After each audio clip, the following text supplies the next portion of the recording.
en intensidad y en frecuencia a lo largo del tiempo, ¿de acuerdo? Y este tipo de síntomas pueden ser desencadenados por factores como estrés, tabaquismo, alergenos, aire frío, seco, ejercicio, medicamentos, entre otras cosas. Ajá. Y estos síntomas pueden aliviarse normalmente con medicación o sin medicación. Ajá. Es decir, sin o pesar del tratamiento se pueden tratar o se pueden desaparecer, pero generalmente tienden a durar algunos días y estar ausentes por semanas o bien persistir durante meses. Es decir, esta patología no tiene palabra. Ay, perdón. Ajá. Ahora, dos, la fisiopatología del asma, bueno, pues implica muchos cambios, pero bueno, clásicamente el asma se puede dividir en aquel asma clásicamente caracterizado por una hiperestimulación del linfocito T2, o sea que es el linfocito ayudador de Helper 2, que generalmente lo tenemos aquí, y que este linfocito está implicado en muchos procesos que tienen que ver con la liberación de interleucinas, ¿de acuerdo? Estas interleucinas, normalmente la 1, la 4, la 13, van a tener un factor en el músculo liso y va a generar broncoconstricción. Ajá. Puede llegar a tener también una función en la aparición de esta célula que es el eosinófilo, ajá, y que finalmente, si ustedes se acuerdan, el eosinófilo está presente en muchas enfermedades alérgicas, ajá, y también puede estar teniendo a través de la interleucina 4 y algunos isotipos de inmunoglobulina E, como es alérgico, lograr el estímulo del linfocito B para sensibilizar a los mastocitos y los mastocitos secretan sus productos de degranulación, que normalmente van a incluir incluso prostaglandinas D2 y que van a tener un clic de nuevo al TH2 y entonces se cierra el círculo y vamos a tener un verdadero problema en las vías respiratorias. Ajá. Todos estos van a generar cambios en especies reactivas de oxígeno, interleucinas, y que nos van a aumentar la cantidad de moco, ¿ah? Nos van a aumentar el tono de los músculos, por lo tanto vamos a generar broncoconstricción, y esto son los dos principales puntos que nos pueden llegar a provocar la disnea, la tos y la sibilancia, ¿de acuerdo? Normalmente estos están mediados por alergenos, ¿ah? Pero pueden llegar a ser estimulados incluso por el frío o por el clima seco. Es muy importante tener en cuenta esta fisiopatología porque va a haber medicamentos que van a activar, bueno, que van a impedir la liberación de leucotrienos, algunos otros que van a modificar la función del TH2, que pueden llegar a modificar la hiperreactividad de la capa que nosotros aquí tenemos de moco y sobre todo también la respuesta inflamatoria sistémica, bueno, localizada, vamos a decirlo así, general, de las vías respiratorias. Ajá.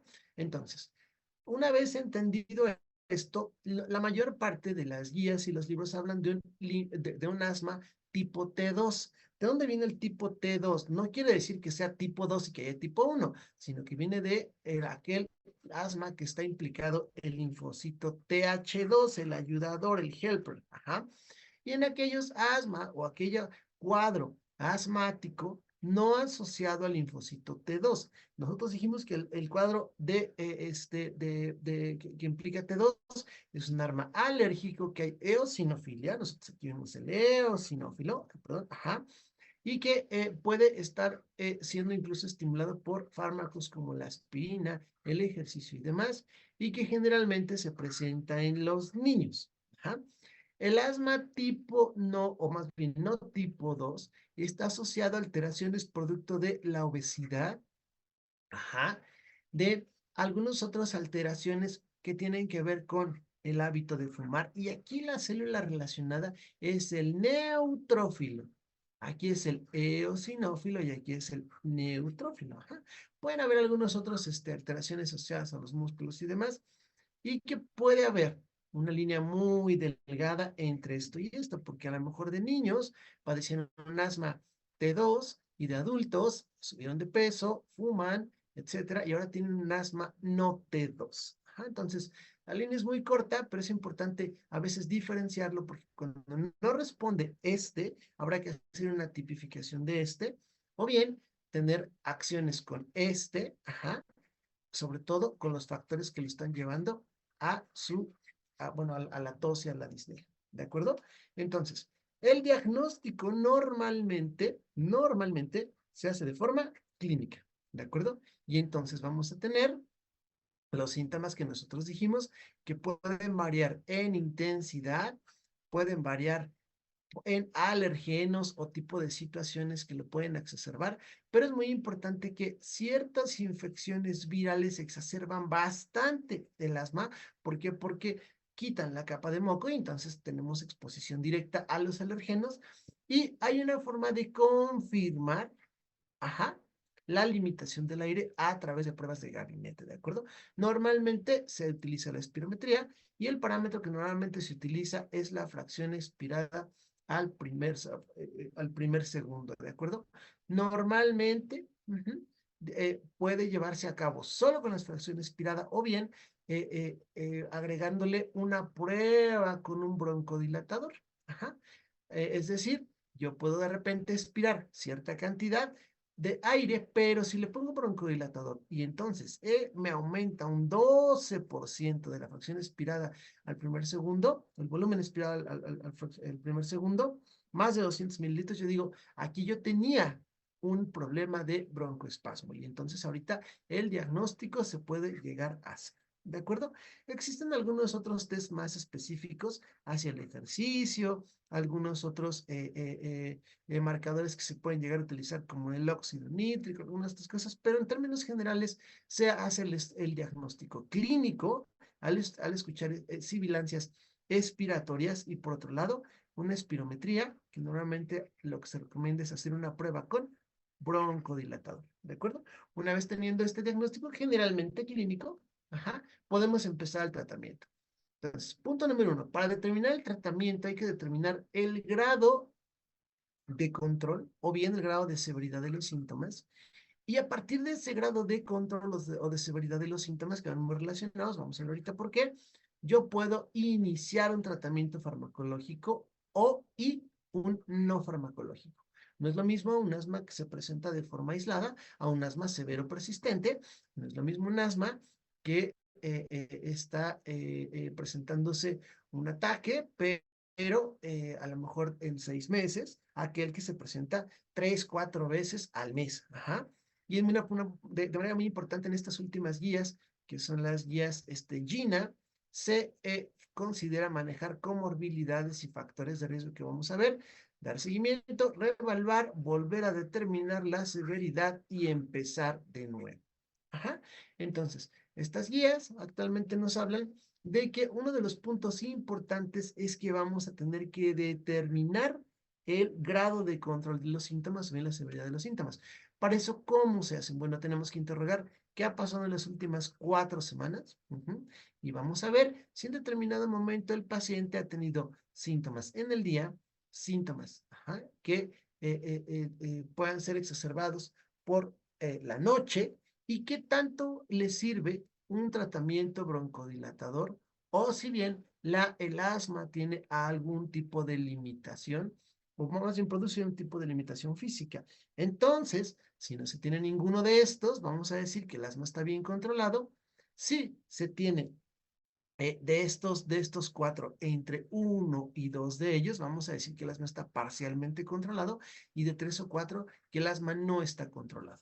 Además de eso, tenemos que ver factores de riesgo, como pudieran llegar a ser aquellos que pudiéramos llegar a considerar o como pueden estar produciendo exacerbaciones. ¿Y cuáles son estos? Bueno, que pueden llegar a tener algún tipo de, por ejemplo, tabaquismo, como vemos acá, tabaquismo, que pueden llegar a tener alguna exposición a situaciones domésticas, incluso los animales, ocupacionales, que puedan llegar a tener asma, obesidad, etcétera. Y hay que controlar este tipo de factores de riesgo, como obesidad, rinitis. Esto es algo muy importante. Decíamos que paciente que tenga rinitis es muy probable que vaya a desarrollar un asma poco controlado.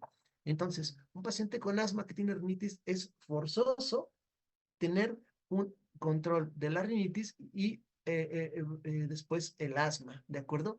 En muchas ocasiones, pues a veces, como verán, pues los especialistas a veces agarramos y decimos, ah, bueno, pues yo soy pulmones, si tiene rinitis, ve con el otorrino, y entonces a mí me interesa el asma, pero van siempre de la mano. El tabaquismo es muy importante, ¿de acuerdo? Hay que evitarlo a todo lo que se pueda.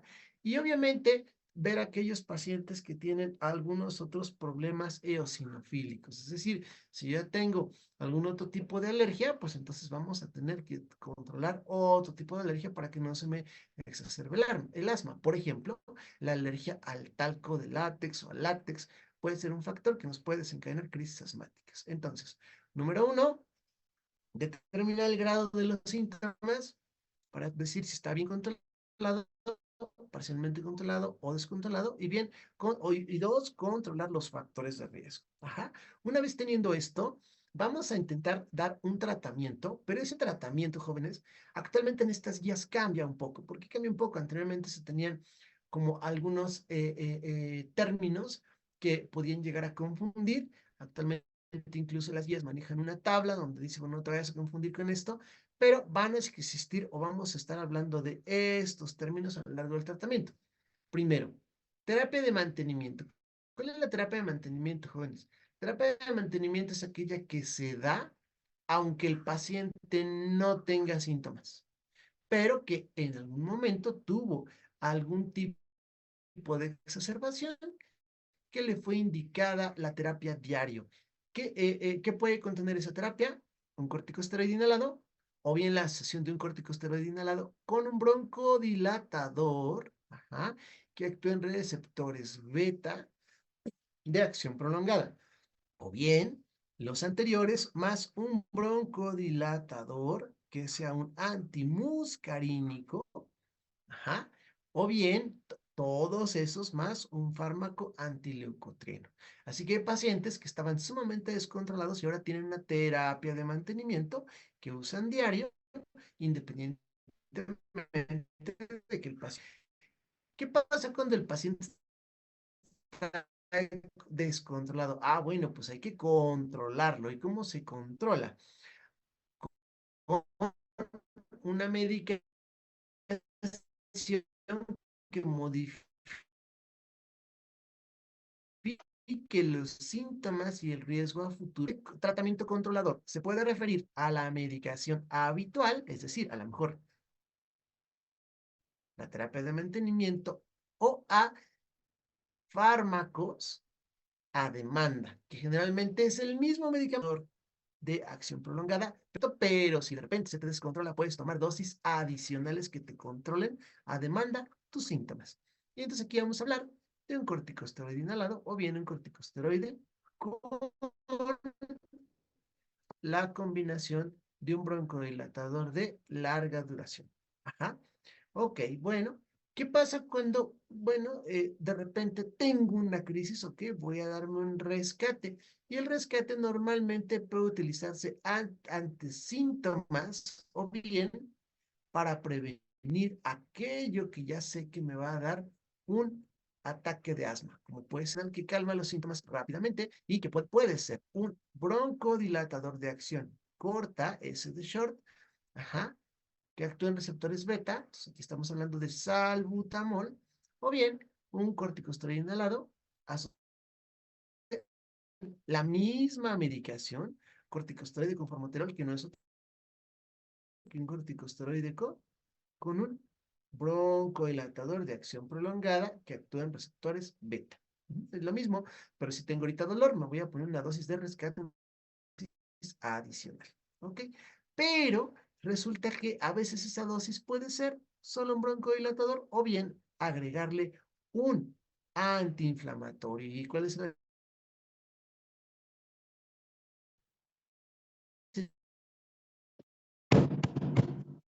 Puto internet de estar mierda. Ajá. Ok, entonces, Esa terminología puede resultar a lo mejor ahorita un poquito confusa, conforme la vayamos viendo vamos a ver que no tiene nada de confuso, es muy fácil, ¿de acuerdo? Entonces,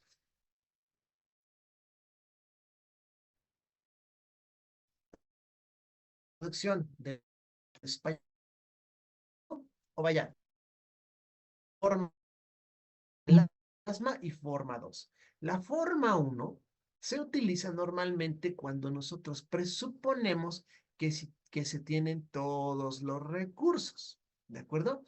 Aquí, jóvenes, nosotros en medicina en México tenemos un estigma, jóvenes. Es que en México no tenemos todos los recursos. Es que en México carecemos. Bueno, sí, pero no todos, jóvenes. Su servidor, por ejemplo, practico la medicina privada y, bueno, pues si bien hay pacientes donde hasta les regalan la consulta porque no hay recursos, bueno, también trabajo en el Grupo Ángeles donde tienes todos los recursos del mundo. Y salvo que ustedes me digan lo contrario, la mayor parte de ustedes quieren ejercer una medicina donde pues tenga la mayor posibilidad de tener la mayor parte de recursos. Así que me considero que es muy importante hablar de medicina de primer mundo y no seguir con el estigma de que pues somos los prietitos, morenitos, chiquitos, chaparritos, pendejitos y jodidos que no tenemos medicamentos, ¿no? Yo creo que va al revés. Sabemos utilizarlos, bueno, que no tenemos unas políticas de salud, bueno, quizá eso es otra cosa, pero no nos exime de guiarnos por la pista uno, por la autopista. Y como verán, ni siquiera es una autopista tan compleja. Fíjense bien, ¿cómo empieza la autopista, jóvenes? Bueno, la autopista empieza así. Con los pacientes que tienen síntomas menos de 4 a 5, bueno, menos de 4 o 5 días por semana, pero es días, es decir, un paciente que empieza debutando con un asma y que lo tiene durante 4 a 5 días a la semana, ajá, pero que son crisis que se autolimitan, yo puedo empezar a darle un corticosteroide inhalado y un formoterol a demanda. ¿Qué quiere decir? Si tienes crisis, le das una inhalación y se acabó. Ajá. Pero si estas crisis ya son casi todos los días, o al menos despiertas con asma, es decir, estás en la noche dormido y te despierta la crisis asmática al menos una vez a la semana, ya vas a requerir una terapia de mantenimiento. ¿Qué es una terapia de mantenimiento, jóvenes? Ah, ok, el mismo corticosteroide inhalado con formoterol a dosis bajas, esto diario. Tienes terapia de mantenimiento, pero si te da la crisis ahorita, vas a tener una terapia de una dosis adicional de rescate del mismo medicamento, una dosis adicional. Por eso de mantenimiento tendrás una dosis baja, ahorita vamos a hablar de la dosis baja, y una de rescate adicional. ¿Ok? Bueno,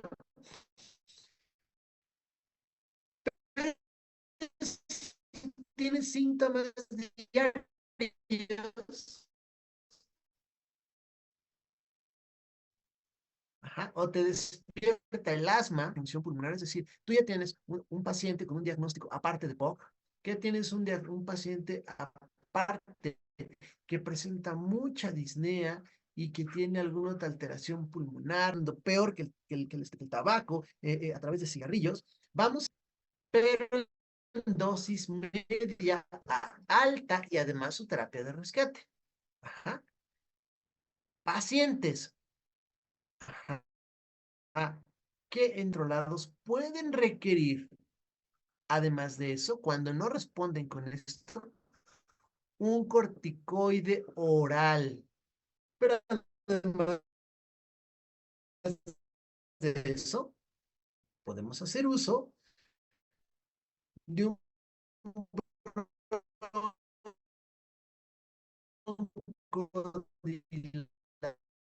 dilatador de acción prolongada muscarínico. Aquí estamos hablando de típica. ¿Qué es esto, jóvenes? Fenotípica. Porque si es un NOT 2, tendremos que ver si esto no está asociado a la obesidad, ver si le podemos dar terapia biológica, ahorita vamos a ver, y evaluar siempre con dosis altas, es decir, siempre utilizar dosis altas. Entonces, si se fijan, jóvenes, las guías acortaron un chorro todas las cosas. ¿Cuál podemos decir que es el tratamiento de base? Formoterol con un corticosteroide inhalador. Ahorita vamos a ver cuáles son. Si bien no nos resulta, le podemos agregar que un broncodilatador de acción prolongada, o bien podemos agregarle algunos biológicos que vamos a ver, y siempre ver la severidad de los síntomas. ¿De acuerdo? Entonces, ¿cuáles son los corticosteroides inhalados que nosotros vimos? La beclometasona. La beclometasona está siendo el corticosteroide de moda, ahorita vamos a justificar por qué de moda, que viene combinado con formoterol, que es un broncodilatador. Pero si vemos, vean el precio, ¿de acuerdo? No es algo tan barato, pero que actualmente las farmacéuticas están intentando hacer esto, que para que lo compres, te dan el Duo Pack, o sea, cómpralo ahorita, 2 por 1, y después, ya que lo utilices de forma regular y ves que te funcione, bueno, te van a decir, pues ahora ya no hay promoción y los tienes que seguir comprando. De acuerdo que los mercadólogos dicen, o los de marketing dicen, genera la necesidad y después solitos te van a buscar. Bueno, la beclometasona es un profármaco, ajá, es un esteroide tipo glucocorticoide. Acuérdense que hay dos tipos de esteroides, los mineralocorticoides y los glucocorticoides, que estos ya debieron de haber estudiado en la parte número 1 de este curso, que es farmacología básica, en el CATS o en el libro que ustedes quieran, pero que este fármaco, fíjense bien, se hidroliza parcialmente, hidrólisis parcial, por estereasas. ¿Dónde tenemos estereasas? En todos lados, donde quiera que vayan del cuerpo tenemos estereasas, incluyendo el árbol respiratorio. Entonces el fármaco llega y por estereasas se metaboliza parcialmente a su metabolito activo, que es el 17-monopropionato de beclometasona, y este es el que posee la capacidad antiinflamatoria y antialérgica, mediada por qué inmunoglobulina E y mastocitos, así como impide la migración de células antiinflamatorias. Así que si yo me regreso a este cuadro, jóvenes, fíjense, impide la liberación de inmunoglobulina E, la degranulación del mastocito, la quimiotaxis y la parte de todas las interleucinas. Por eso es que se recomienda este para disminuir el proceso inflamatorio. Por eso es el tratamiento de elección, independientemente del grado que tengas, porque como ustedes pueden verlo aquí, incluso en el asma que te da o que te da la necesidad de un tratamiento solo a demanda, incluye el corticosteroide. ¿Por qué, jóvenes? La causa del asma no, o sea, el problema no es que me silbe el pecho, el problema es que tengo inflamado el árbol bronquial por una disfunción del linfocito TH2. Así que la beclometasona lo que va a hacer, va a ser una capacidad antiinflamatoria. ¿Cómo lo hace? Modifica el ADN celular. Se modifica el ADN, impide la expresión de proteínas inflamatorias, alérgicas, quimiotácticas, etcétera, etcétera, etcétera. Por eso es que actualmente las guías manejan beclometasona como tratamiento inicial, sea como sea, no importa que tengas poquito asma, a diferencia de las guías viejas que solo te dicen inicia con un broncodilatador. Por eso y por esta razón es la importancia de estar actualizado siempre, jóvenes. ¿Ah? Entonces, si ustedes se acuerdan, hablaba de dosis baja y dosis alta. Ustedes ven de repente aquí, este medicamento trae 100 microgramos por cada disparo que nosotros vayamos a tener. Entonces, una dosis baja, vamos a considerar que son 100 microgramos, una dosis alta son 500 microgramos. Ajá. ¿Cuál pudiera ser la dosis intermedia? Si ustedes me lo permiten, esto es baja, esto es media y esta es alta. Ajá. Entonces aquí ya completamos esto. Dosis baja, dosis media alta y dosis alta.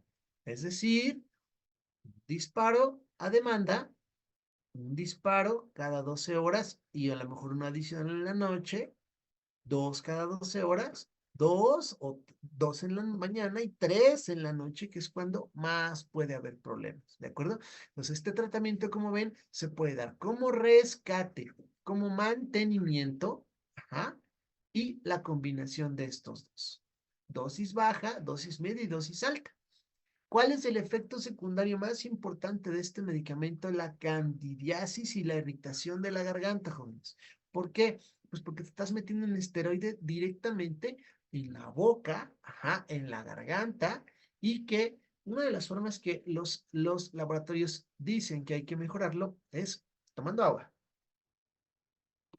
Vas a pedirle al paciente que cuando el paciente inhale, después de eso se enjuague, haga buches, gárgaras y después escupa el agua. Y después quizá puede tomarlo porque candidiasis es la más importante. Y si el paciente tiene dentadura, el riesgo es como 3 veces.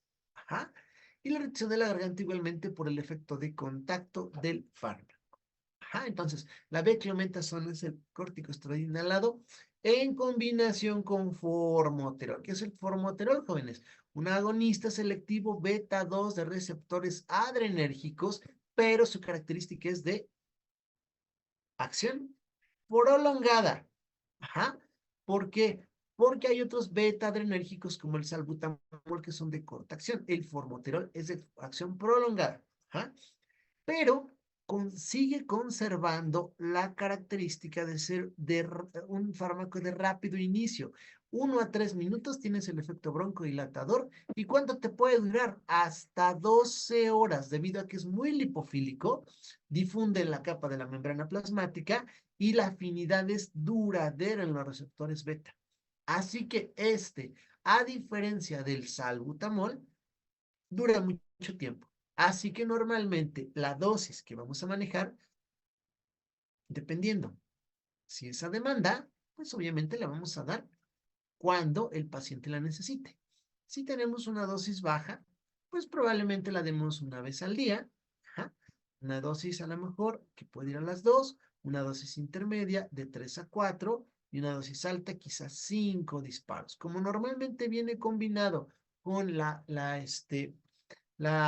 el esteroide, vamos a hacer más o menos lo mismo, ¿de acuerdo? Entonces aquí, por ejemplo, tenemos de 6 a 30 microgramos al día, que serían 5 disparos. Así que ya tenemos la dosis exactamente igual que la de budesonida, ¿de acuerdo? Generalmente vienen combinados. ¿Hasta aquí dudas? No, Doc. No, Ok, doc. perfecto. Entonces, otro esteroide que viene marcado, que es el de segunda elección, es la budesonida. Ajá. Ese también es un esteroide altamente antiinflamatorio. Igual, tiene sus características de un glucocorticoide.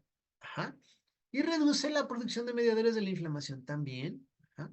La extravasión microvascular. ¿Por qué? Pues porque inhibe también mastocitos, inhibe quimiotaxis, inhibe las afluencias de células inflamatorias al pulmón de la misma forma que la beclometasona.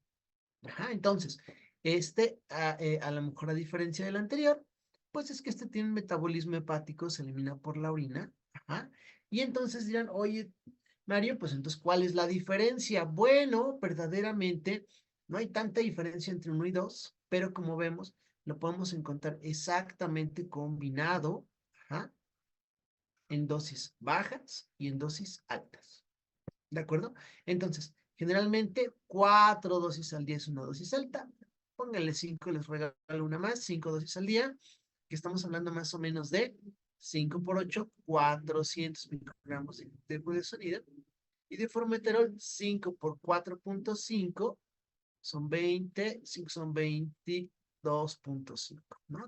Nos faltaría todavía un disparito más aquí para llegar a la dosis máxima y un disparito acá para llegar a la dosis máxima. Entonces, 4 o 5 disparos de si se fijan, es el doble de dosis.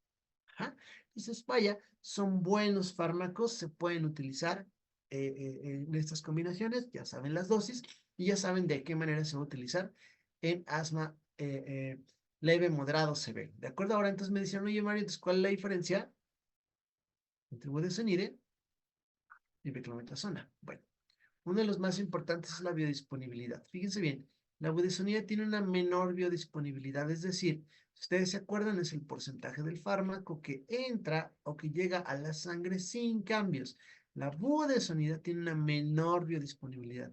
La beclometasona tiene una mayor biodisponibilidad. En términos generales, ¿de qué nos estaría hablando? Que esta tendría una mayor cantidad de efectos secundarios. Sin embargo, por la cantidad de dosis no se ha visto que existan diferencias en efectos secundarios.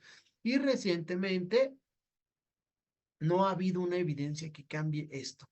Esos son los resultados de una revisión sistemática de los 2022 en Cochrane, donde los efectos de beclometasona y budesonida, ajá, no ofrecen una respuesta clara a todos los estudios que tienen para ver cuál es la mejor. La verdad es que no existe ninguna razón para utilizar uno u otro. Actualmente pareciera ser que no hay otra cosa que, o por lo que están utilizando uno versus otro, por esto, jóvenes, el signo de pesos. Le están metiendo mucho a campañas, pues para vender más y vendértela como la mejor, y en muchas ocasiones lo consiguen. ¿De acuerdo? ¿Cómo se hace esto? Bueno, muy fácil, les he explicado esto en la clase.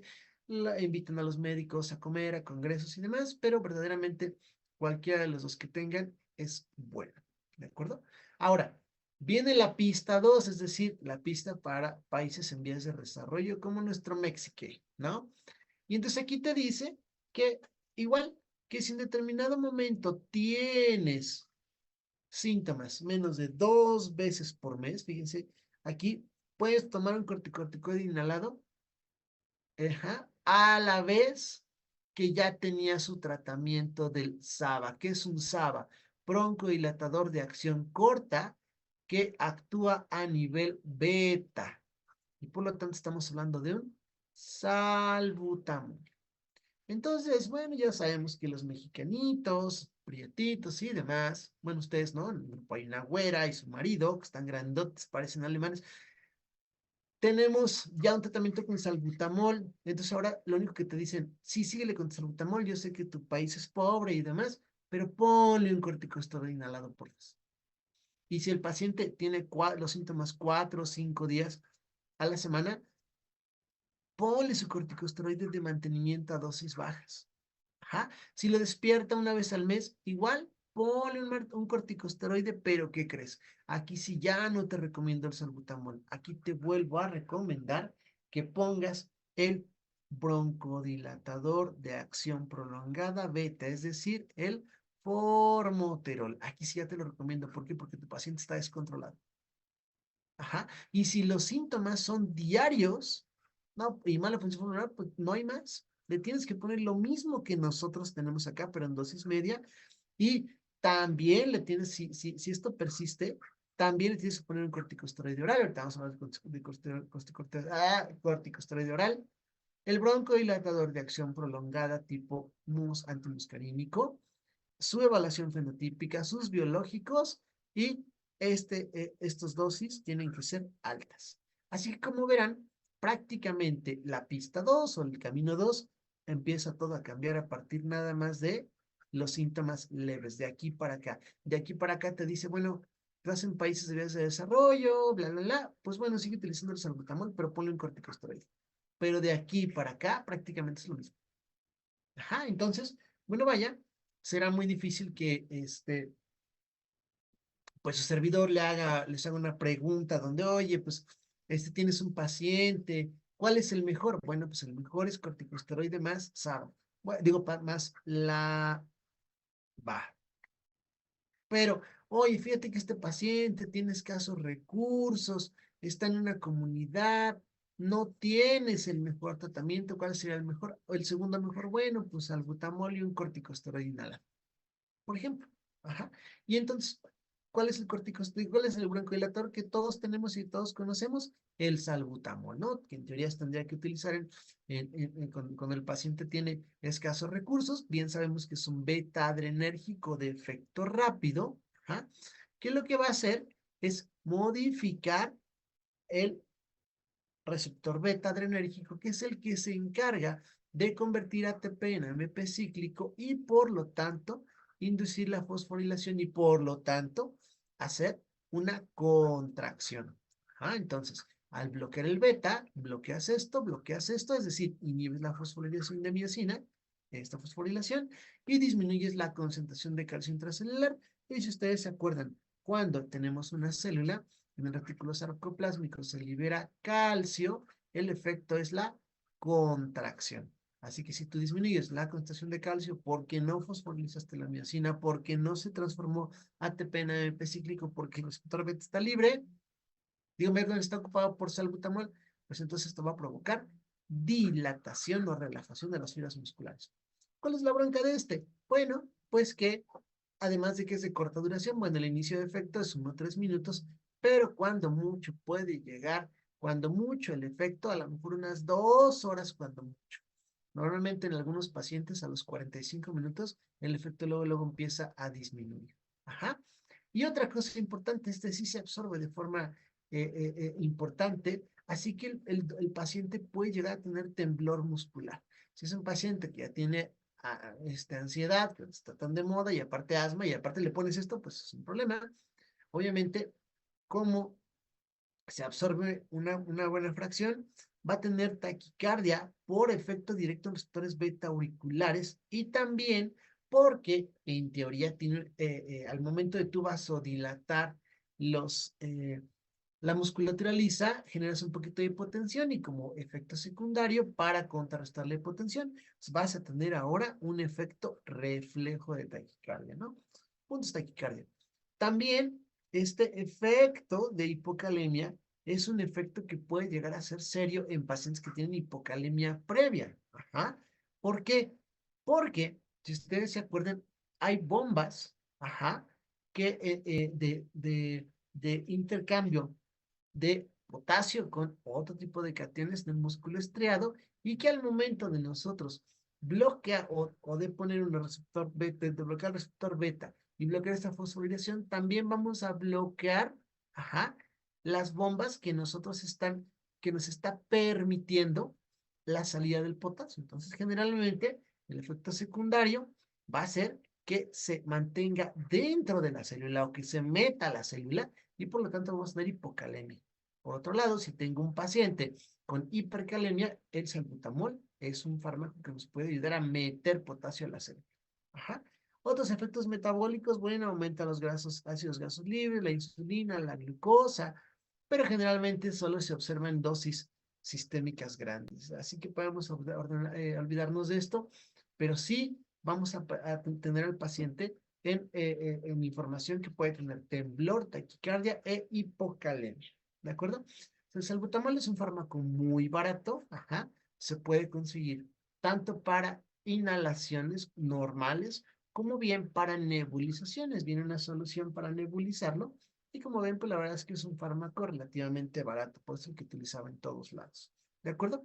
¿Qué corticosteroide puede llegar a comercializarse de una forma independiente? Ajá, la fluticasona. Es otro corticosteroide sintético, este tiene una potencia media. Ajá, ¿cuánto? 2 veces menos potente que la beclometasona. Entonces, ¿cuál sería la indicación? Bueno, pues a lo mejor en un país de desarrollo, aunque vean, la variante de marca no es tan barata, pudiéramos utilizarlo en el asma moderadamente controlado. Ajá, no en el severo, porque ahí necesitamos dosis altas.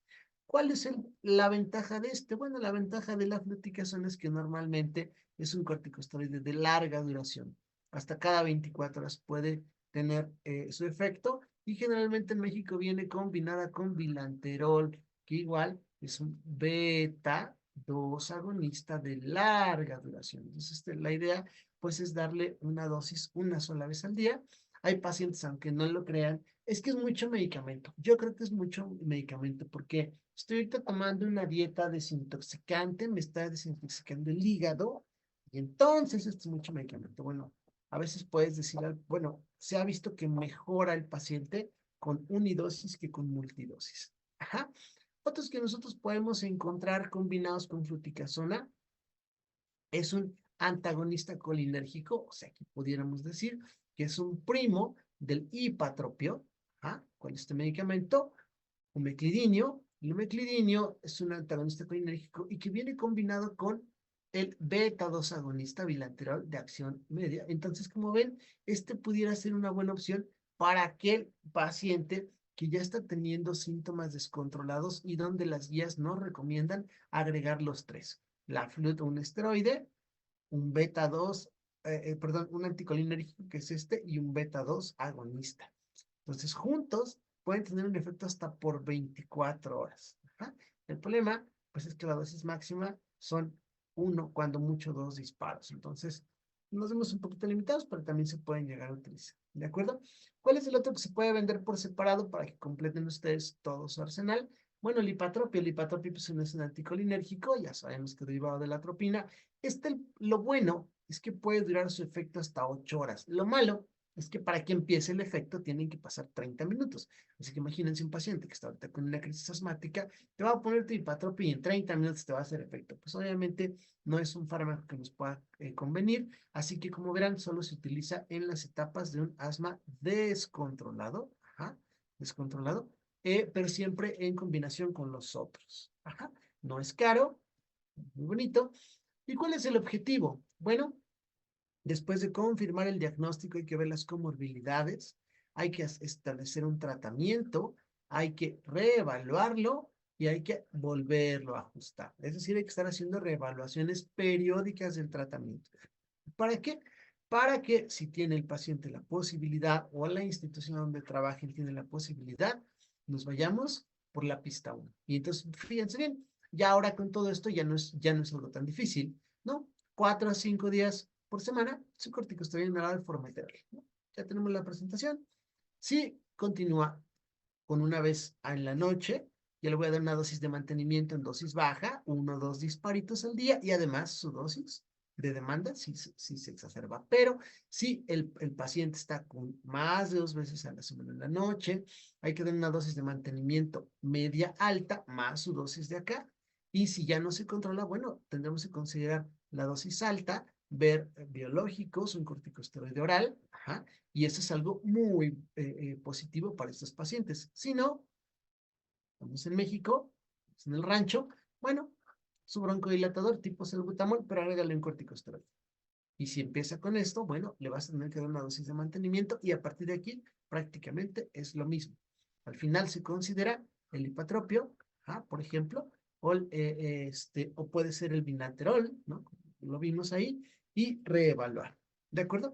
¿Qué pasa con el asmo severo? Entonces, no responde mi paciente a los primeros tratamientos. Bueno, hay que fenotipicar al paciente. ¿Cómo le hacemos? Bueno, vamos a tener que ponerle o hacerle un estudio de eosinófilos en el moco, ajá, más de 50, más de 150 puede ser una buena, más de 2% en esputo. Obviamente esto, si no responde, le sugiero mándenselo al neumólogo, mándenselo al alergólogo, digo, si ustedes lo tienen que hacer, a veces no hay de otra, bueno, pues quizá si el paciente no tiene para ir al neumólogo, pues menos va a tener para que le hagan un estudio de esputo, ¿no? Obviamente, pero obviamente es importante que lo sepan, que hay que suspender los esteroides, ajá, vamos a ver si el paciente está mediada su alergia por alguna región importante. Ojo, jóvenes, los perritos que se tienen desde el nacimiento pueden ayudar a un niño a que no desarrolle asma. Pero si tú tienes asma y luego te tiene un perro o un gato, es una de las principales causas de que los niños se descompensen. Ajá, entonces si le van a comprar perros a sus hijos, nietos, sobrinos, lo que sea, lo más importante es que lo hagan antes de que nazca, porque si no después es un problema. Y entonces decimos, bueno, si es una tipo 2, si es una eosinofílica, si es por ejercicio, bueno, podemos modificar algunas partes, pero si es una no tipo 2, habrá que ver si lo bajamos de peso, si lo hacemos que no fume o algunas otras alteraciones propias del adulto. Generalmente esto es en la niñez y en el adulto joven. ¿De acuerdo? Ahora, ¿qué vamos a hacer? ¿Qué dicen las nuevas guías al respecto de estas dos cosas? Bueno, el tipo TH2, hay que intentar evitar exposiciones, mejorar adherencias. Importante, considerar pruebas de senos paranasales. ¿Para qué? Para ver si no tiene rinitis. Insistimos, si un paciente tiene rinitis, se le va a complicar asma si esta no se controla. Segundo, hay que poner biológicos. ¿Cuáles son los biológicos? Antiinmunoglobulina E, algunos anticuerpos, vamos a hablar de ellos. Considerar hipatropio, considerar acitromicina, ahorita vamos a ver, y esteroides orales. El no tipo 2, prácticamente lo mismo, sin los algunos biológicos. Entonces, a final de cuentas, nos quedan los biológicos. ¿Cuáles son los biológicos actualmente de uso? Bueno, el principal es este, pero hay otros. Por ejemplo, los inmunoglobulina son anticuerpos monoclonales, ¿no? Anticuerpos monoclonales, el que está justamente indicado cuando tenemos inmunoglobulina elevada en pacientes con asma, es el omalizumab, ¿de acuerdo? El antiinterleucina 5 y su receptor, tenemos varios, ¿no? el refliximab pudiera llegar a ser un fármaco importante, y el dupilumab, una interleucina 4 alfa, ¿de acuerdo? Esto a lo mejor no está tan disponible y que actualmente se le está dando mucho hincapié para su prescripción, es el tezepelumab. Yo, cuando les di la clase, les decía, no existe, ustedes ya me confirmaron que se comercializa en México, vamos a hablar ahorita un poquito de él. Este es el que está, o que podemos dar como última terapia, ¿no? Un biológico, un anticuerpo monoclonal, cuando el paciente no responde a nada, ¿de acuerdo? Algo que podemos hacer antes de esto es utilizar la citromicina. Sabemos que es un macrolíquido que actúa inhibiendo la subunidad 50S, pero también la translocación de péptidos. Esto hace que tengamos una mayor calidad de proteínas antiinflamatorias y por lo tanto disminuye el número de exacerbaciones, ¿no? Ese es el mecanismo teórico, no está bien conocido, pero lo que sí se ve es que el número de exacerbaciones es menor con acitromicina que con placebo. Y el tiempo libre de exacerbaciones es mucho mayor con acitromicina que con el placebo. Entonces, ¿es muy bueno dar la acitromicina? Sí, 500 miligramos normalmente, cuando menos 6 días. Esto se da una vez al día. Este es un antibiótico de primera elección, considerando al paciente que no se le quita el asma, a pesar de un tratamiento con corticosteroides y con broncodilatadores. Y finalmente, a veces no recomiendan las guías dar esteroides orales. Ustedes saben que los esteroides normalmente van a provocar alteraciones en los genes, la expresión genética, y van a favorecer los antiinflamatorios versus los proinflamatorios. ¿Cómo lo van a hacer? Modificando la síntesis de proteínas que van a hacer que no se tengan las proteínas suficientes para la proliferación de mastocitos, para la quimiotaxis, para la producción de interleucina 4, de eosinófilos, para disminuir la permeabilidad de vasos sanguíneos y por lo tanto también para mejorar la calidad del moco bronquial y la potencialidad del músculo para permitir una mayor afinidad del del receptor beta a su sustrato, que va a ser ¿qué? Adrenalina, por ejemplo, o salbutamol, por ejemplo, o formoterol, por ejemplo. Entonces, los esteroides orales pueden llegar a ser de utilidad siempre y cuando sean en periodos cortos. Hay varios corticosteroides, ajá, todos tienen potencias diferentes, ajá. Los de mayor potencia, por ejemplo, son la dexametasona y la betametasona, que se pueden dar. Hay algunos que tienen acción corta, como el cortisol, la cortisona, intermedia, prednisolona, metilprednisolona y larga duración, dexa y betametasona. En la práctica, bueno, yo les decía que a veces los pediatras prefieren mucho la metilprednisolona, en adultos quizá la dexa, y varios, bueno, utilizan la prednisona. De acuerdo a las guías que nos dicen, vamos a intentar en adultos ajustarnos una dosis de prednisolona o metilprednisolona de 1 miligramo por kilo hasta los 50 miligramos 5 a 7 días. Y en niños también, 2 miligramos por kilo hasta 40 miligramos de 3 a 5 días. De hecho, la ámpula de metilprednisolona de depósito, que se utiliza de forma intramuscular o intraoral, viene justamente de 40 miligramos. ¿De acuerdo? Entonces, estas dosis se pueden llegar a utilizar orales para poder disminuir los ataques de asma que no ceden rápidamente. Una vez que se tiene esta dosis, no exceder 3 a 5 días para no tener un efecto secundario importante de Cushing y demás, y eso hace que no sea necesario, ajá, la disminución progresiva del fármaco si el tratamiento dura 2 semanas. Es decir, con 2 semanas damos posibilidad de que ese tratamiento con esteroides lo podamos suspender de tajo sin problemas. Si le damos más de 2 semanas, habrá que hacerlo de forma paulatina para no hacer una supresión adrenérgica y tener problemas. ¿De acuerdo? Hay otras guías en otros lados, europeas, pero bueno, solo puse este cuadrito para evidenciar este. TCP-Lumar, que es un fármaco que prácticamente se utiliza para todo, el asma T2, el asma no T2, con alergia, sin alergia, para todo se llegar a utilizar, y entonces es el que mejor nos puede servir, ¿de acuerdo?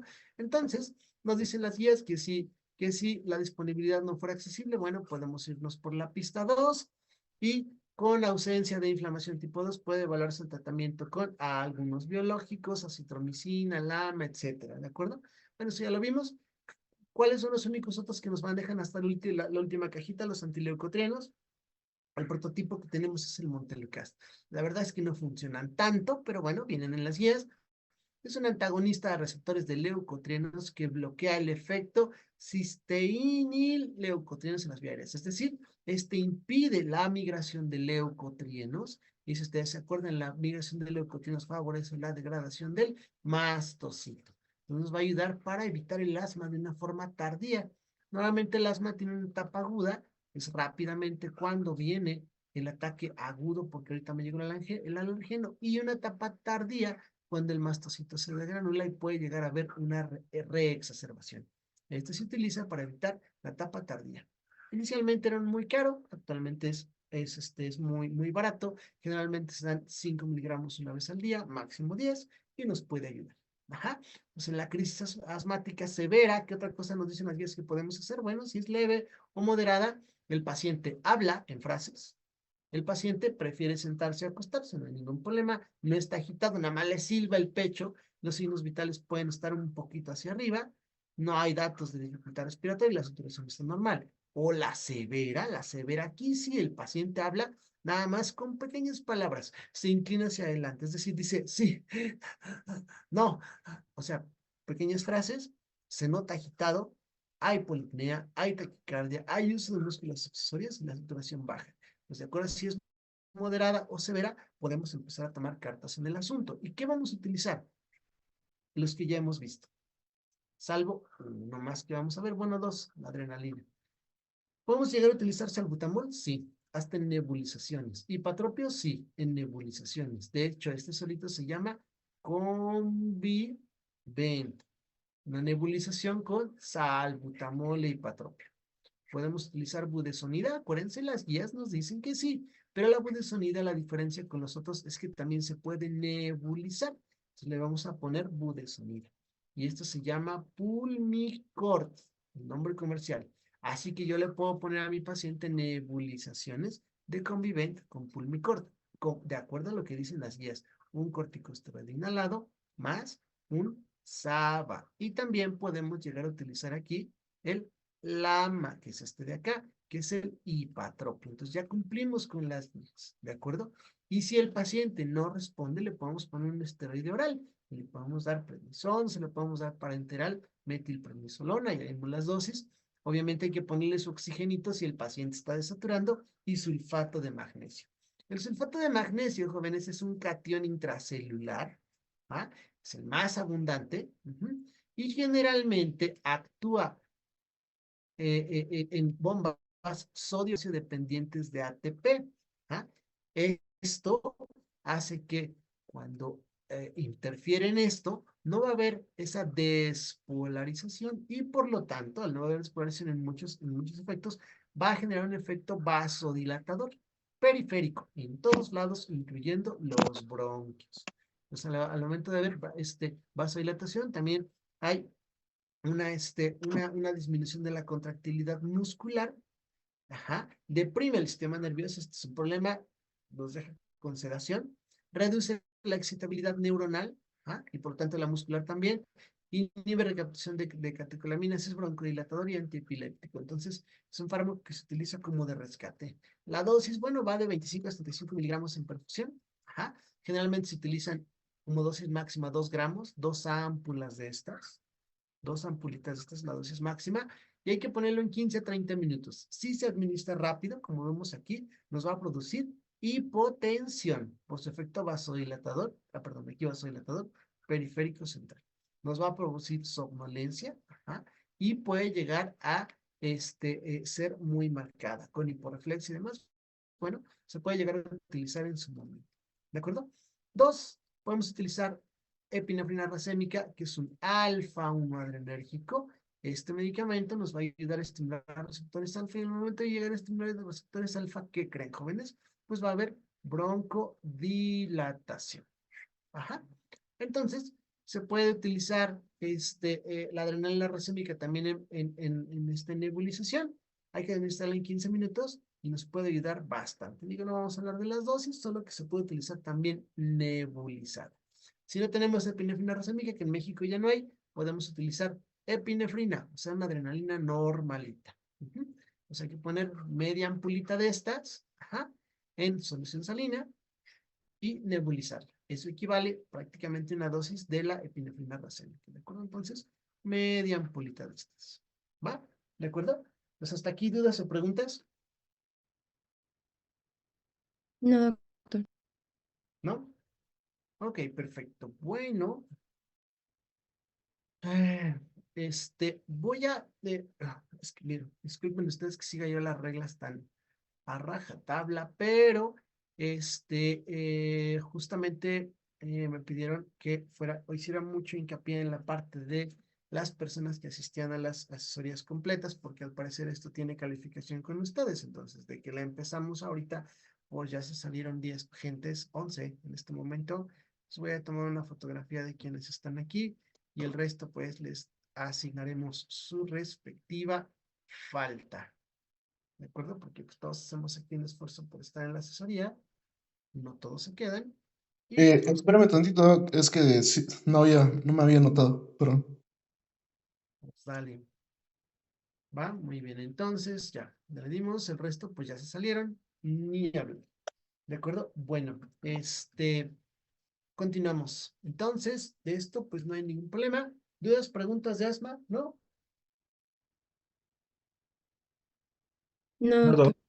Ok, perfecto. Vamos a EPOC. EPOC es un tema mucho más fácil. EPOC es un tema mucho más sencillo. Este, acuérdense que no es otra cosa que un conjunto heterogéneo de trastornos pulmonares, es decir, respiratorios, que nos van a producir disnea, tos y expectoraciones.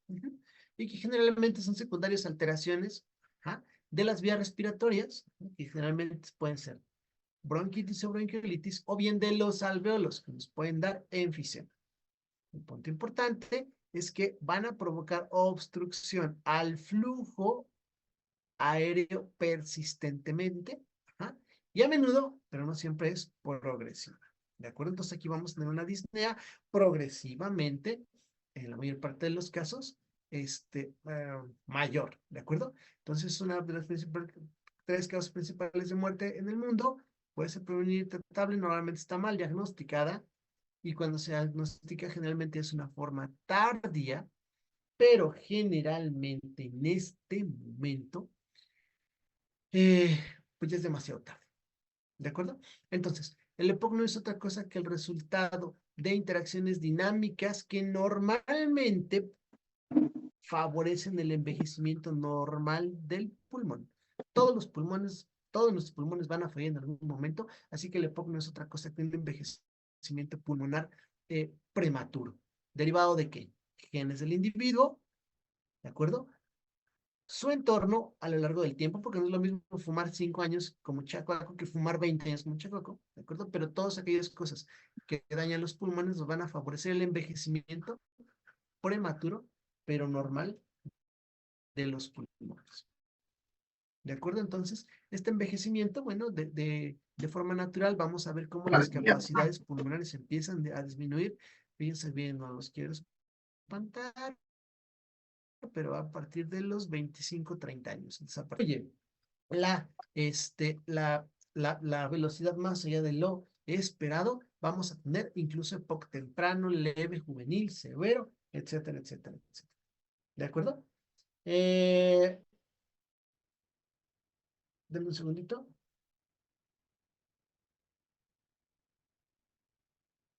Ok, perfecto. Entonces, hay muchos datos y formas que nos da aquí la guía. La verdad es que no vale mucho la pena mencionarlos, salvo ese concepto, ¿no? Que simplemente le EPOC es un envejecimiento prematuro del pulmón. Entonces, la inflamación y los cambios estructurales son las dos causas importantes de EPOC. Inflamación crónica, aquí predomina de macrófagos, hay producción de factores de crecimiento, estrés oxidativo y algunos adyuvantes como el asma. El asma puede favorecer el empeoramiento del EPOC y el EPOC puede favorecer crisis asmáticas. ¿de acuerdo? Los cambios estructurales, bueno, hay un desbalance entre proteasas y proteasas, como lo sucede en el asma, y cuando esto sucede así, el pulmón cicatriza en fibrosis. Y al momento de hacer fibrosis, ya no hay intercambio, y como ya no hay intercambio, vamos a tener ahora desaturación, ¿de acuerdo? Todo es algo muy complejo, pero hay algunos puntos importantes que pues, vale la pena considerar. Algunos alergenos, quizá uno de los más frecuentes, el cigarrillo, va a disminuir la hidratación del moco. Esto hace a su vez que muchos alergenos vayan a penetrar en la parte del epitelio y a su vez no vayan a ser sacados, o vaya, no vayan a salir porque también reduce la cantidad de cilios. Entonces, en la mucosa se queda desprotegida, entra toda la porquería. ¿Y qué sucede? Bueno, hay algunas enzimas, vamos a hablar mucho de esta, incluso de algunos medicamentos que van a estar implicadas en el proceso inflamatorio que va a provocar después una inflamación crónica de las células. Cuando cicatrizan, las que mueren forman fibrosis y por lo tanto reducción al flujo de aire. ¿De acuerdo? A su vez también va a haber activación de linfocitos eosinófilos que van a también a llegar eh, a la mala diferenciación del epitelio y por lo tanto también de alteraciones genéticas que van a provocar neutrofilia y más daño. ¿De acuerdo? Entonces, todo esto en conjunto nos va a provocar un cuadro clínico que es el EPOC y que el diagnóstico de EPOC siempre se hace clínico. Sin embargo, se confirma también por un gabinete, sí, muchas veces.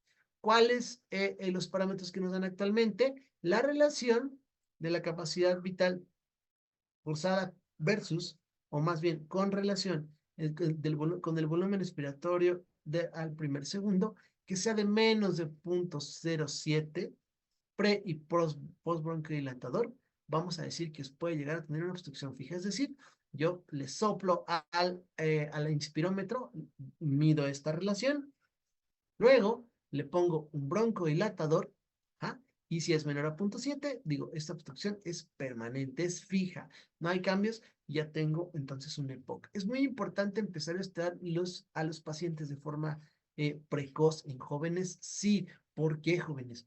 Porque esto es sumamente determinante para evitar un daño crónico. Ajá, entonces, si yo soy joven y ya tengo EPOC, o tengo datos, tengo obesidad, ronco por las noches, estoy así como medio moradón, me tomo la hemoglobina y tengo 19, 20 de hemoglobina, es muy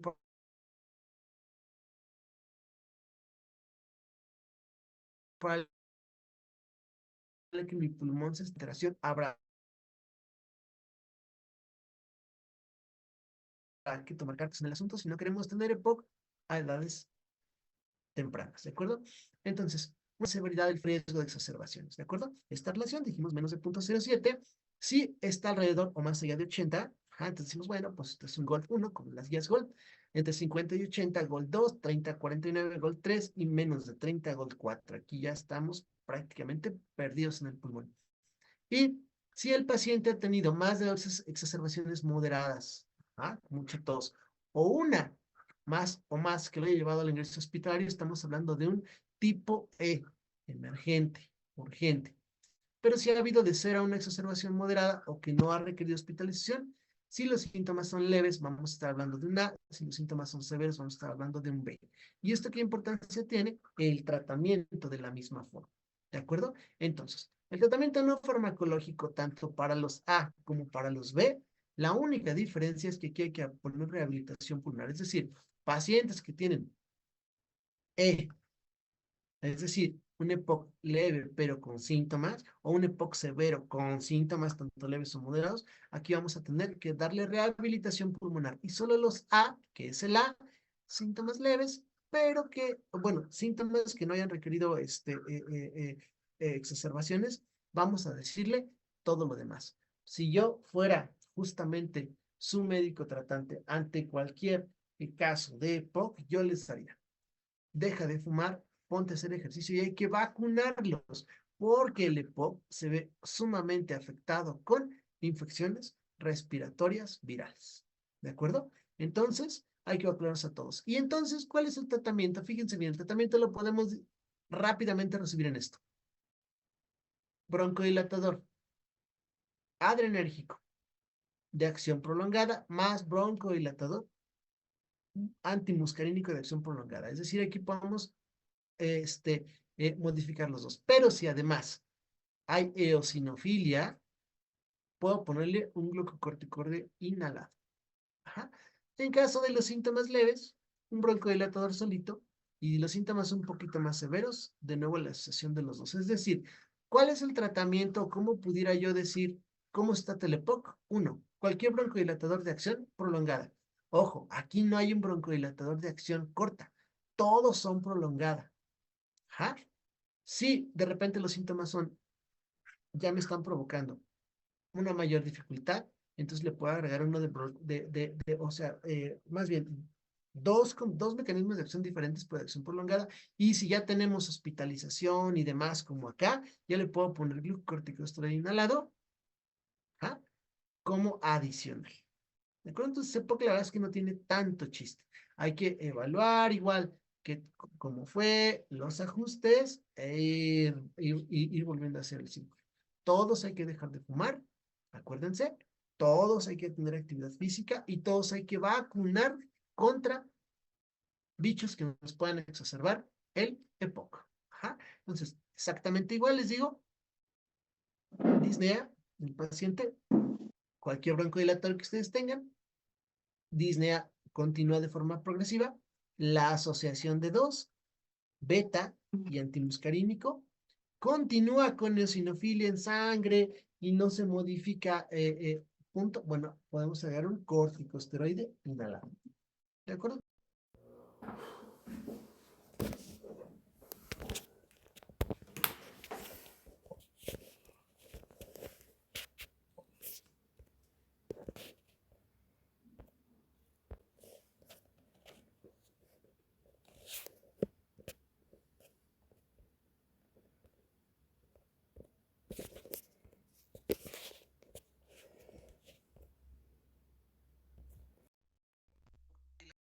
Con un corticosteroide, roflumilast, ver las vacunas y algún otro que a lo mejor podemos agregar aquí como mucolítico. Hablamos de la acetilcisteína y todo lo demás que le quieran hacer sin problema.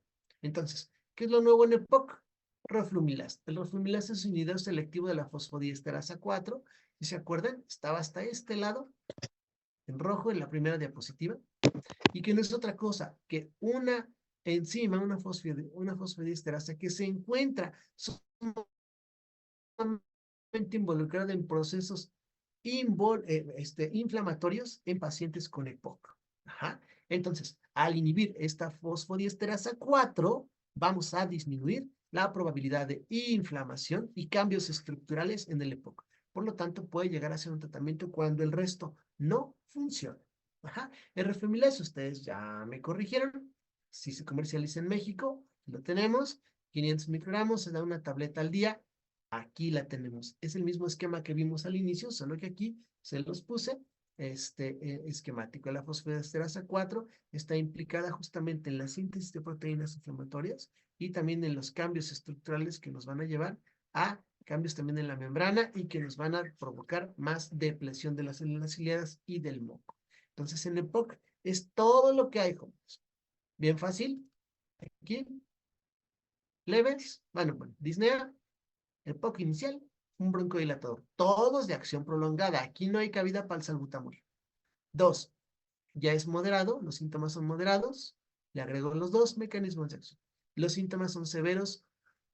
Le puedo agregar un corticosteroide inhalado, el que ustedes gusten y manden. Y le puedo fortalecer con roflumilast, que es el inhibidor de fosfodiesterasa 4, y darle ciclos de acitromicina, justamente como lo hemos visto. Oye, pero las flemas. Ah, bueno, el único que dijimos que hay en México que funciona es la acetilcisteína, que no es otra cosa que una enzima que disminuye la viscosidad de las secreciones fluidificando el moco Acuérdense que la acetilcisteína, pues obviamente va a romper los enlaces cisteínicos del moco y activa otra vez el epitelio ciliado, pues porque le quita toda la capa de moco de las grandes exacerbaciones y flemas que tiene el paciente con EPOC. Generalmente vienen tabletas efervescentes, les decía que hay que tomarlo, pero de preferencia yo les digo que hagan un poquito de gárgaras para que las que estén por ahí, el paciente sienta alivio. ¿De acuerdo? Y de POC es todo, jóvenes. No hay nada más de POC que deban saber. ¿Dudas o preguntas? No, doctor. No, doc. No, no. Ok. Anemias carenciales, jóvenes. Anemias carenciales, acuérdense que nada más hay de dos. Voy a dar aquí en 10 minutos. Muy fácil. Anemias carenciales, dejar de compartir. Ahora es esta. Perfecto. Ya ven ahí lo de anemias carenciales, ¿verdad? Sí, doctor, ya se ve. Ok, un segundo. Vamos a quitar esto. Perfecto. Anemias carenciales, jóvenes. Acuérdense que hay muchos otros parámetros que vimos de introducción. Ajá, que si el hierro, que si bla, bla, bla, bla, bla, bla, bla. Acuérdense de que aquí solamente vamos a hacer un repaso muy rápido, porque esto lo acabamos de ver con los puros títulos. Anemia, sobre todo la población infantil y las mujeres menstruantes. Obviamente las mujeres en embarazo, por el aumento de de las, por el aumento de Manda. las demandas. Ajá. Dos, ¿qué otra cosa tenemos?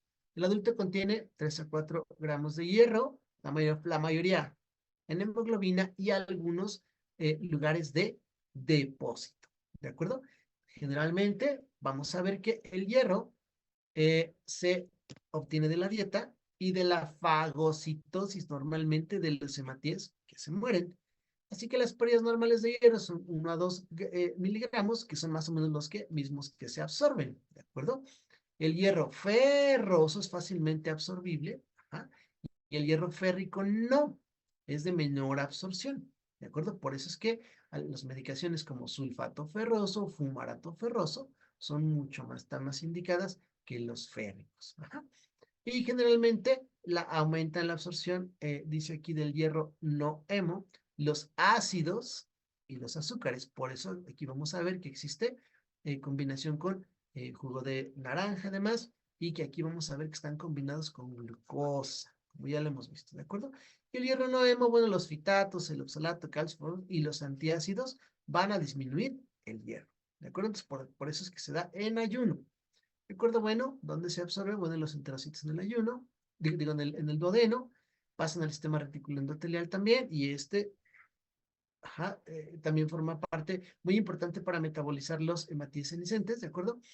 Las proteínas de transporte, principalmente se transporta por la transferrina, ajá, y se almacena ¿dónde? Ferritina en hígado y hemosiderina en macrófagos. La ferritina puede ser y la transferina pueden ser marcadores muy buenos de los depósitos que nosotros vamos a tener en el cuerpo, ¿de acuerdo? La saturación de esta transferina nos va a indicar también qué tanto podemos llegar a tener una buena afinidad o no al hierro cuando este falta. Sin mayor problema, generalmente la ferritina entonces juega un papel muy importante al momento de estudiar un paciente, ¿de acuerdo? Porque nos va a decir qué tanto el hierro está, o qué tanto se está teniendo una buena capacidad de fijación o no, etcétera, etcétera, etcétera. Esto puede saltar. Y el déficit de hierro se traduce en niveles bajos de ferritina plasmática, ¿de acuerdo? No hay que transportar, no hay hierro, ¿de acuerdo? Es un punto importante. Y la disminución de la absorción de hierro puede deberse a muchas cosas, ¿de acuerdo? Uno, el aporte en la dieta. Dos, alteraciones de la absorción, como la enfermedad celíaca, enfermedades inflamatorias intestinales, cirugía de bypass gástrico. Ajá. Aumento de las pérdidas, como el embarazo, el sangrado. O bien de origen multifactorial. Es raro que sea el genético y algunas otras cosas no causas, como la donación sanguínea, ajá, como algunas otras anemias hemolíticas congénitas, etcétera, pues pueden llegar a jugar ahí un papel etiopatológico, ¿no? Entonces, normalmente, por lo que empieza un paciente clínicamente con anemias con la ferropenia, y generalmente la ferropenia va a tener un retraso psicomotor, una disminución de la concentración, atrofia epitelial, estomatitis, debilidad, pero ya el síndrome anémico, vamos a tener astemia, palidez, acúfenos, debilidad, e incluso angina. Así que como ustedes ven, en fases iniciales solo puede haber cambios atípicos, pero hablábamos de algunas cosas características como la pica, como la pagofagia, alteraciones en el equilibrio, la habilidad emocional, y aquí ya vamos a hablar de cambios prácticamente, si lo quisiéramos ver aquí, hemodinámicos. Aquí vamos a ver cambios cutáneos, principalmente, y cambios, vamos a decirle aquí, emocionales, ¿no? Una emoción loca o un comportamiento loco, ¿no? Como barro, como hierro, estoy lábil, y aquí ya vamos a ver prácticamente situaciones hemodinámicas. Astenia, palidez, debilidad, mareo, palpitaciones, angina, ¿de acuerdo? Y obviamente nos va a hablar de la gravedad. Entonces, ¿cómo vamos a considerar anemia? Hemoglobina menor de 12 en no embarazadas, 11 en embarazadas y 13 en hombres. ¿De acuerdo? O al revés. Aquí podemos poner hombres de 13, mujeres en 12 y mujeres embarazadas en 11. ¿De acuerdo? Y generalmente la deficiencia por deficiencia, digo, la anemia por deficiencia de hierro es microcítica y hipocrómica. ¿Por qué? Porque no tenemos hierro que pueda estarse fijando al grupo M, y por lo tanto el eritrocito está chiquito y se transparenta. Por eso es hipocrómico, porque no tiene mucho hierro. ¿Cómo vamos a hablar de estos dos, parámetros? Uno, el volumen corpuscular medio inferior a 80 femtolitros, o sea, es un chiquito, y la hemoglobina corpuscular media menor a 32 gramos por decilitro, es decir, transparente, no hay tanta cantidad de hierro. Y bueno, los reticulocitos bajos menor del 2%.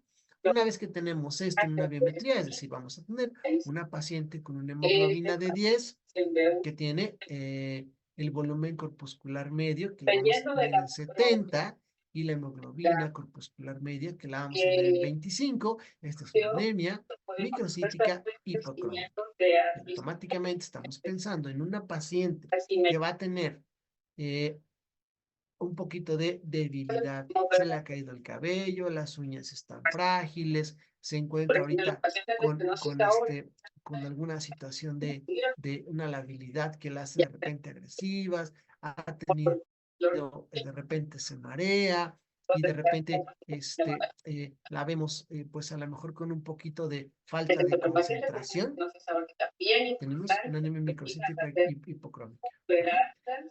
¿Cuándo veríamos esto de aquí? Normalmente, para que exista disnea jóvenes, normalmente estamos hablando de una hemoglobina menor a 8. Los pacientes con hemoglobina menor a 8 ya se les ven estos cambios, ya se le ve la palidez, la astenia, los mareos, la debilidad. Entonces, aquí podemos hacer el diagnóstico fácil, ¿de acuerdo? Siempre hay que buscar primero la causa de la anemia, siempre, siempre, siempre. Acuérdense que puede ser cáncer, diabetes, depresión, sangrados de tubo digestivo, sangrados o pérdidas de sangre en la mujer, entonces que puede ser una polimenorrea, una alteración de la absorción, enfermedad celíaca, un paciente con bypass gástrico que se excede en omeprazol y demás, puede llegar a tener esto. Esto lo vamos a soltar. Y algo importante es que vamos a tener poner importante, una ferritina, si le quisiéramos hacer un estudio un poco más profundo, menor a 30 nanogramos por mililitro. ¿De acuerdo? Entonces, cuando la ferritina es menor a 30, estamos hablando que el paciente tiene ferropenia. Normalmente nosotros evaluamos a un paciente y lo primero que le hacemos es una biometría hemática. Es difícil que le hagamos una cinética del hierro, medirle ferritina. Quizá si tenemos una biometría hemática y no encontramos la causa, vemos la causa y tenemos la hemoglobina baja, a lo mejor en una segunda instancia, ya que le hacemos su control, le podemos mandar una ferritina, pero si no, la verdad es que de manera inicial es bien difícil que se tome esto prácticamente, es una situación de hematología, ¿de acuerdo? Entonces, la cantidad de hierro que se puede llegar a absorber al día son 25 miligramos, así que la dosis diaria recomendada en un adulto de 100 a 200 miligramos, pues o niños de 6 miligramos por kilo dividido en 3 dosis, pues prácticamente nos va a permitir absorber esto, que es el hierro elemental, ¿de acuerdo? Y es con esta absorción y con estos parámetros estamos esperando que en un mes, en un tratamiento de anemia por deficiencia de hierro, estemos más o menos subiendo de 1 a 2 gramos de hemoglobina al mes. Así que hay que hacer como mínimo un conteo después de 3 meses cuando estamos ante una patología no maligna. Acuérdense que no por llevarle nada más la hemoglobina a valores normales, vamos a dejar pasar un cáncer. ¿De acuerdo? Pues el tratamiento, acuérdense, corrección de la causa primaria. 2, no combinar el hierro con otro tipo de fármacos. 3, las presentaciones más socorridas son del sulfato y el gluconato ferroso, dijimos porque tienen que una mejor biodisponibilidad, o sea, se absorben con mayor, en mayor proporción. O sea, aunque se absorben con mayor dificultad, se absorben con mayor proporción. Ajá. Y hay que optimizar esa absorción acidificando el medio en ayuno y que se lo tomen con su juguito de naranja. Ajá. Acuérdense que lo más importante de estas anemias es tratar profilácticamente o terapéuticamente. La dosis profiláctica de las guías en pacientes, por ejemplo, que están en el embarazo, en pacientes que ahorita tienen un requerimiento adicional por enfermedad celíaca, por dieta vegana, perdón, otra vez.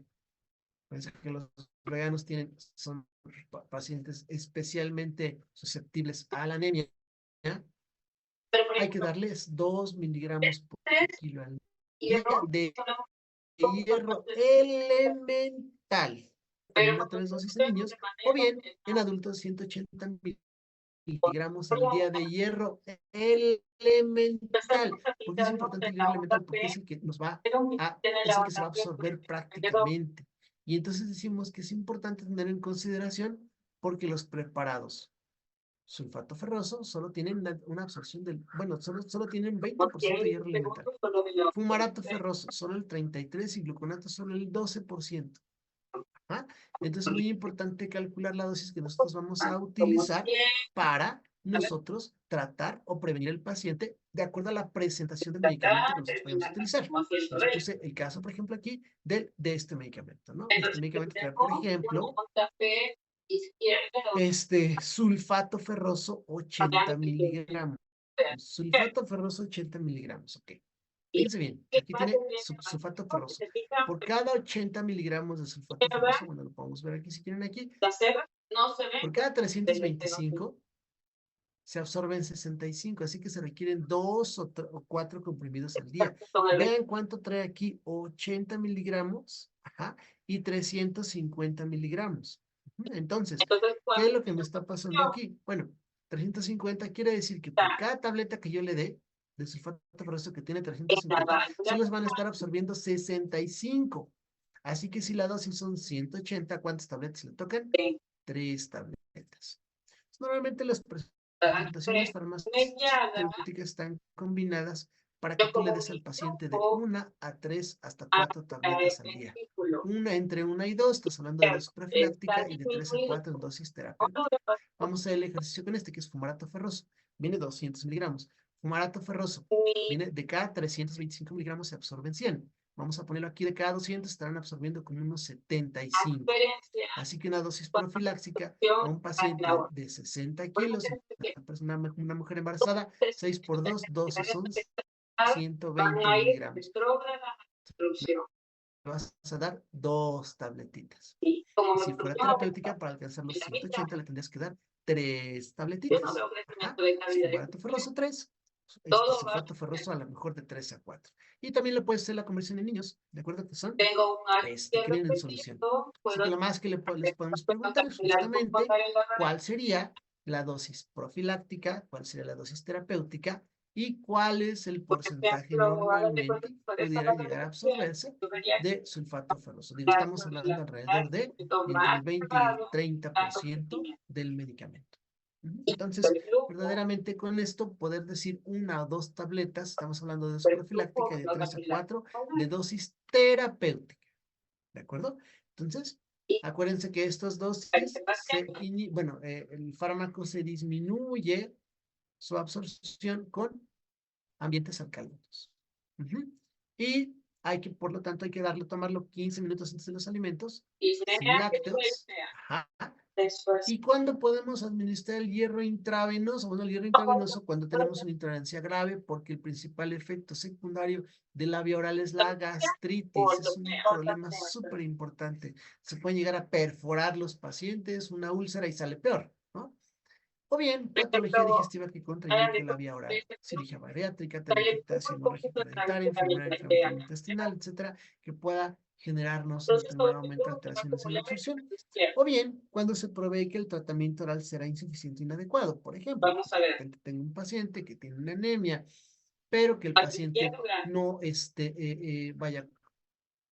toma poco, o tiene polifarmacia, le causa un poco de gastritis, no se puede, o no es muy, no sigue mucho el tratamiento, podemos llegar a tenerle que administrar tratamiento intravenoso. De acuerdo, el problema del tratamiento intravenoso es que el principal efecto secundario que se tenía es alergia, sobre todo cuando se administraba el hierro en su forma sola. Es decir, así como va el metal en pleno esplendor, ¿no? Actualmente se han disminuido estos efectos secundarios cuando combinan el hierro con carbohidratos, o sea, con glucosa y demás. Así que tenemos varias presentaciones en el mundo. En México tenemos nada más hierro sacarosa y carboximaltosa férrica para su administración intravenosa. Tenemos otro que se pudo llegar a administrar en algunos momentos intravenoso, pero la recomendación actualmente es administrarlo intramuscular, que es el hierro dextrano. Es el más barato, es el más fácil, pero pues es intramuscular. Y obviamente es un poquito más lento. Hay que administrarlo con técnica en Z, ahí hablamos de esta técnica en Z, que hay que jalar la piel para hacer como un efecto de válvula, administrar el medicamento, soltar la piel y evitamos que se salga después de su administración. Es muy barato, ¿no? Se puede administrar de forma intravenosa también. Esto les quiero que lo olviden un poquito, pero pues, si se administra, que sea muy lento y generalmente la dosis intramuscular de estos es cada tercer día, 3 dosis y generalmente en una hemoglobina en una anemia moderada, una hemoglobina de 8, estamos hablando de que con eso puede saturar las reservas de ferritina, ¿de acuerdo? Intramuscular. Las guías actualmente nos hablan de otros dos fármacos. El primero es el hierro sacarosa, que dijimos que viene combinado con glucosita, bueno, sacarosa, y que disminuye los efectos secundarios. La dosis promedio son 200 miligramos al día, la dosis máxima son 500, cada ámpula viene de 100, entonces generalmente entre 2 y 5 ámpulas en 24 horas, de acuerdo a la severidad, puede llegar a ser administradas, pero hay que ponerlas muy lentas, 3 a 4 horas, y generalmente lo importante, dice aquí, es que no exceder de 1000 miligramos a la semana, porque puede generar nefrotoxicidad. El hierro, al ser un metal pesado, puede tapar los conductos del riñón y generarnos insuficiencia renal. ¿De acuerdo? Esa es una segunda opción. Y la última, que es más cara, pero que tiene tiene un perfil de seguridad mejor, es la carboxilmatosa férrica. Aquí hay dos situaciones. La dosis, hemoglobina menor de 10, 1500 miligramos. Obviamente no les voy a preguntar esto, pero es importante que lo sepan. Y pacientes con más de peso corporal mayor de 70 son 4 ampulitas. Pero lo más importante es que no tienen que diluirla más allá de lo que permita su estabilidad. Así que generalmente dice aquí que concentraciones, que no son permisibles la dilución a concentraciones de 2 miligramos de hierro por mililitro, es decir, es lo máximo. Así que si le tocan de 100 a 200 miligramos, es decir, hasta un cachito de la ámpula, hay que poner máximo 50 mililitros de solución. De la mitad de la ámpula completa de esto, que viene de 500, 100 mililitros, y a partir de aquí a 2 ámpulas, 250 mililitros. Lo bueno de esto es que se puede administrar rapidísimo, vean, hasta 15 minutos. La probabilidad de efectos secundarios es bajísima, así que se puede administrar con mucha seguridad. Finalmente, bueno, esperamos que esto en 3 a 4 semanas suba 1 o 2 gramos la hemoglobina. Hay que dar seguimiento mínimo cada 3 días y administrar una transfusión en casos de una descompensación hemodinámica severa, cuando la anemia sea secundaria a un sangrado de una urgencia, como un trauma, una cirugía, o cuando haya hipoxia tisular. Entonces vemos de repente que ya hay acrocianosis, que se están perdiendo además las uñas, que el paciente ya le duele con el frío, algunas otras cosas de hipoxia tisular, de saturación y demás, podemos pedir la transfusión. Fuera de eso, nada, jóvenes. Y eso es todo. ¿Dudas de esto? No, doc. No, Ok. No, doc. Ok, perfecto. Bueno, con esto prácticamente tienen las preguntas de lo más difícil. Como les digo, me tocaron a mí.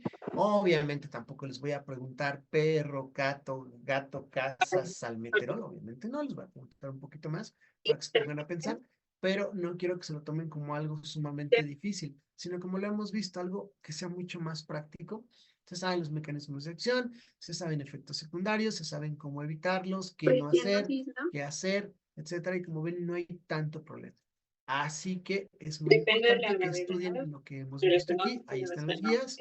Y pues nos vemos en la asesoría de mañana. Mañana yo creo que vamos a terminar lo de anemia megaloblástica, gastritis, y yo creo que pues nada más. Vemos si la adelantamos un poquito más. ¿De acuerdo? sí, doc, gracias. Órale, pues nos vemos entonces el día de mañana. ¿De acuerdo?